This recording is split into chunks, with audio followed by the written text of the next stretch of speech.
I think people are afraid to be honest about their darker emotions because they're judging them and they have associated shame with these emotions. And shame, it can be a real gnarly one. The feelings that we have associated with these darker emotions, we've decided through our lens of the world and our perception of the world that they can't come into the light. And that shame really dominates and controls us. We're so afraid of how we would be seen, how we would be perceived by others, and we're valuing that perception over and identifying it as something that would either be desirable or not.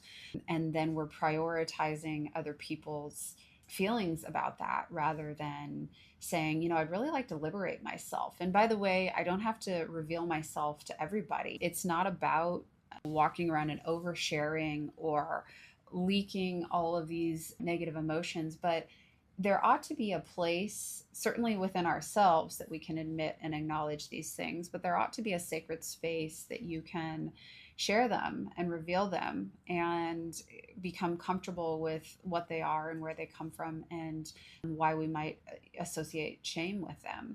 And so it's this negative thought association that we make with any of these shadow emotions, parts of ourselves, aspects that we all possess. I really believe every one of us is capable of everything. And when we repress it, it's actually much more dangerous to us than if we were to process and expand and evaluate that within ourselves or within a sacred container with somebody else, right? Where because it's not just about acknowledging it to ourselves, it's about being witnessed in that, and that's part of the healing.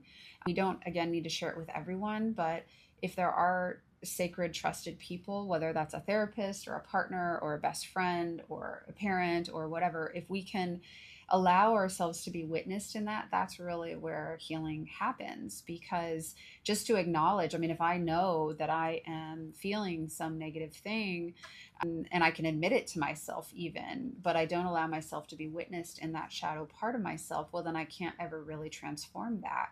The healing happens when I allow myself to be witnessed in that. And by the way, I see that I didn't lose that respect. I didn't lose that love. I didn't lose that whatever it is I was anticipating or wanting people to perceive me as. I didn't necessarily lose it. I just really stepped deeper into the intimacy with myself and into intimacy with others. And so that alone becomes so healing to see that I can be witnessed in this and still accepted and still appreciated and still valued, even if, again, there is this imperfection, even if I possess dark thoughts or dark habits. That is enough to lift it. And that's really how shame is healed, by being witnessed, not just by ourselves and putting attention on that in that way, but choosing a safe and sacred space to allow ourselves to be witnessed in that shadow. And that's a huge component of where the healing really takes place, is like, this is okay. I can allow myself to be known and seen for this. I don't have to hide it away. That's exactly what shame does. It's like, let me hide this away. Let this never see the light of day. And the witnessing is really what allows the transformation.